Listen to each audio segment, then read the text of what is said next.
This bottle holds more liquid than this bottle. But is the liquid missing? Worth missing at all? That's a really dumb intro. But it just gets dumber from here. Oh, yeah!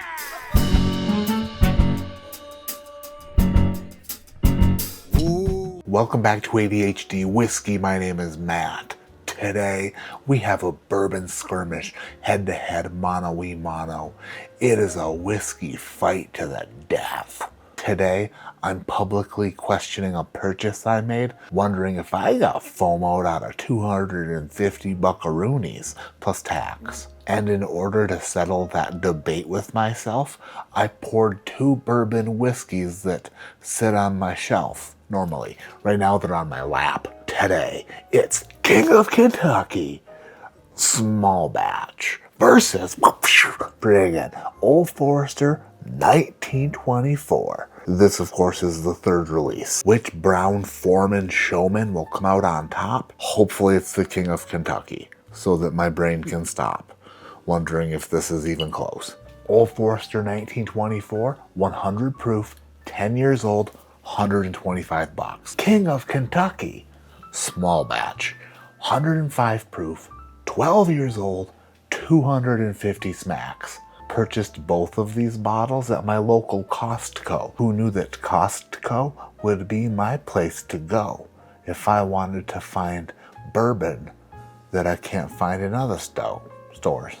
Whew. I have these whiskeys in glasses, and I'm not sure which one is in which. But if you don't believe me, let me mix them up for you.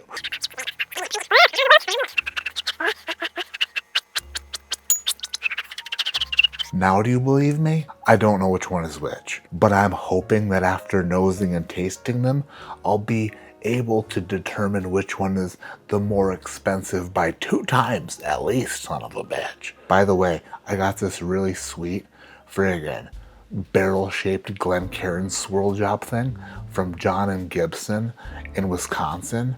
I got it. They shipped it to Missouri to Barrel King for me, and then I just went to Missouri.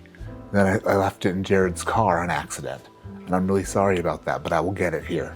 I'll get it to Colorado, and we'll spin some Glens blindly inside that barrel so epically friggin' tatted with my logo on it. Thank you, John and Gibson. We'll call this glass 1. We'll call this glass 2. Am I a little upset about the fact that they named another bottle of bourbon King of Kentucky? Actually, that's not true. They did not do that. They named 3 other bottles of whiskey King of Kentucky. Brown-Forman did that. They took the most epic name in bourbon, King of Kentucky, and then they cloned that king without even cloning it. If you 23andMe'd King of Kentucky small batch, King of Kentucky's not the father. King of Kentucky's the boss. If you went on Maury Povich, claiming that King of Kentucky impregnated something and then had small batches of King of Kentucky, and then you took a paternity test and a lie detector, the lie detector would determine that that is a lie. They're low proof, they're much younger, and although we'll get to it, but I believe it's a tremendous bourbon, it doesn't deserve the King of Kentucky name.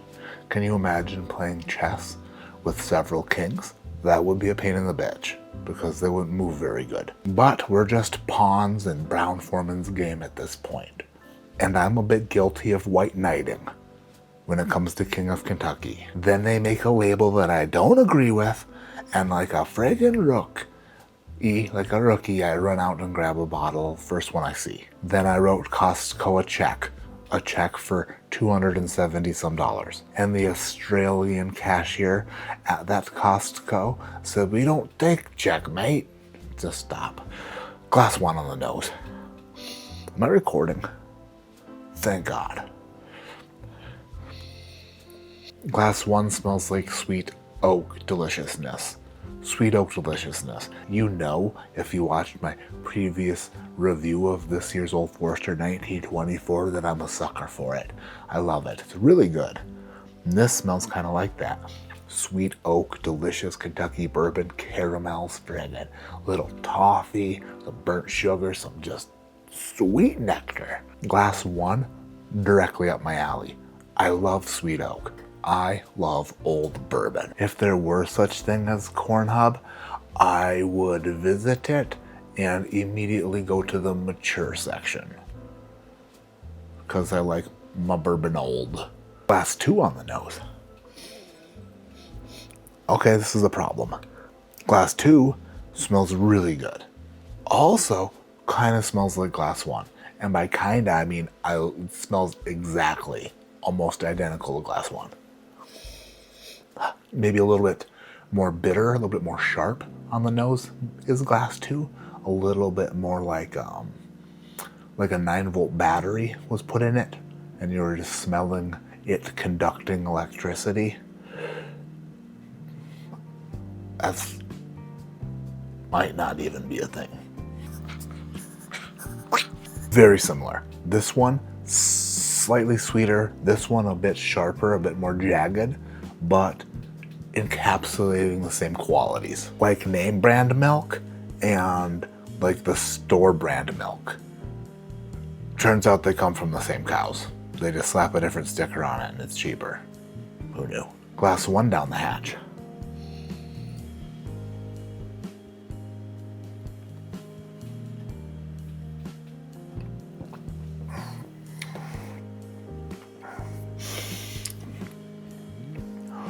That is really good. That is really good. Oh, yeah. Oh, I like that. That made parts of my body for some reason. It's all great, but the back end does have this kind of like one of those old school felt markers, like a dry erase board marker, but they're silver and they're thick. They're like this big ass thick. My dad used to like write on wood with them. I don't even know if they are dry erase. You know what? Maybe they're permanent markers. I don't remember, but it's a big gray cased black marker. And that note kind of tingles the back of the tongue. A little bit of that on the palate. I do love it though. Glass 2 on the palate.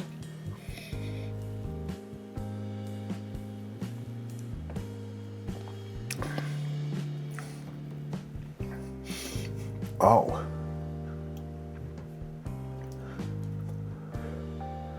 Oh my. What are we doing here? That's really good too. That seems to be a little bit sweeter, just as oaky as the first glass, but maybe a little bit more fruity. After one sip of each, I gotta go ahead and say automatically that one of these is not worth double the other one.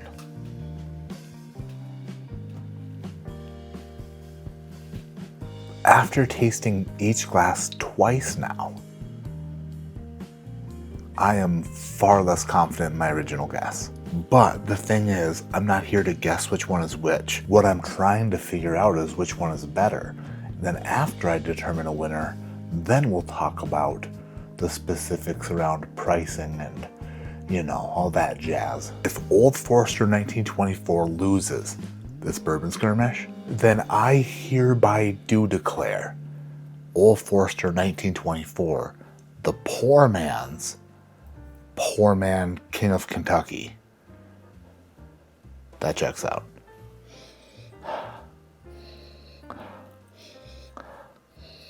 Now going back to the noses, and they're even more similar. Glass 2 seems to have a little bit more of a funk to it now, a little bit more of like a bronzed, like golden honey funk, possibly on the second glass, where glass 1 is just doing its damnedest to smell exactly like glass 2. Back to glass 2. Very viscous, it's very rich and oaky and like very caramel, bitter dark chocolate, but that's not a dominant note, that's just something dancing in the back, like it's in a Cisco video. Dumps like a truck, thighs like what, baby we but, I think I sing it again, she had dumps like a truck, Thighs like what? Baby movie butt. That thong. I like it when the beat goes. Baby make your booty go. That's just a good song. Back to glass one. Okay, I've wrapped my head around this. And I wrapped my head around it again. And again. And again. I am calling a stop to this bourbon skirmish at 3 minutes, 41 seconds of round number 3. Declaring the winner via submission by strikes. He tapped to strikes. The winner to glass number 2 spoke to me. It told me how much bigger and better it was, and I listened. I honed in on it, and after going back and forth and talking a bunch of stuff and thinking that there were no differences or they were very, very similar, I stand by the fact that they're very similar, but glass number 2 exhibited more of a full-bodied, full Ric Flair, nature boy woo onto the glass that I learned a little bit later in the tasting, but learned it nonetheless. The winner of this bourbon skirmish is friggin' King of Kentucky. That was more difficult than you would think it would be. The real King of Kentucky would be so pissed if it found out that King of Kentucky had a close matchup with a bottle half its price. King of Kentucky don't play that shit. Unless if it's King of Kentucky's knockoff, King of Kentucky small batch bitches. They play that shit. Like, it's a great, spectacular bourbon. Absolutely phenomenal. But it's no King of Kentucky. It's not. It's just not. Now that I've determined that King of Kentucky small batch, batch 1, is a better pour than 1924, I need to move on to compare it to other things so that I can make videos that get ad revenue to cover the cost of the bottle. Just the way it works. I got new samples of Jack Daniel's 10, 12, and 14 year that I need to review publicly and score, but then I think that those might be a comparable and similar pour to the King of Kentucky small batch. I think that we need to compare those together to see how it goes. It's tough out here. It's tough out here tasting whiskey for a living because you never know how things are going to turn out. But they usually turn out pretty good. And if they turn out poorly, at least you'll be having a drink soon. Tonight in the battle of King of Kentucky small batch versus Old Forester 1924. Knockoff King takes the win, but not without a couple bumps along the way. It's going to be bruised up for a bit. It's going to be limping. Kicked its thigh. Great job. Also forgot to mention 750 mLs, 700 mLs. That's going to do it for this video. Hit the thumbs up if you haven't hit the thumbs up. Subscribe to the channel, please. My name is Matt. This is ADHD Whiskey. Like I always say, keep your head in the clouds but your mind on visiting the Costco for things like orange chicken in a gigantic box, soup dumplings in a gigantic box, crust-offs, which is like the frozen version of Uncrustables. They're both frozen, but crust-off sounds like Kristoff, and Kristoff is from Frozen. But you can get those there in a giant box. Chips in giant boxes, dishwashers in a dishwasher-sized box. It's pretty big. Burritos, frozen, big box. These things come in boxes so big that when you get them home, you're like, where in the hell do we even put these boxes? Because in the store, they seem normal size. But here at home, in something much smaller than a Costco, you're like, there's no room for these boxes anywhere, which is a great problem to have if you're the wife. But also, you can find yourself some stuff like King of Kentucky small batch and Old Forester 1924 and other bourbons and stuff that will diminish your wallet faster than you thought. In the comments below though, tell me, what are the best bourbon deals or the best bourbon bottles that you've bought at your local Costco? These are pretty new. Normally, our Costco don't got shit, but recently, our Costco started getting some shit.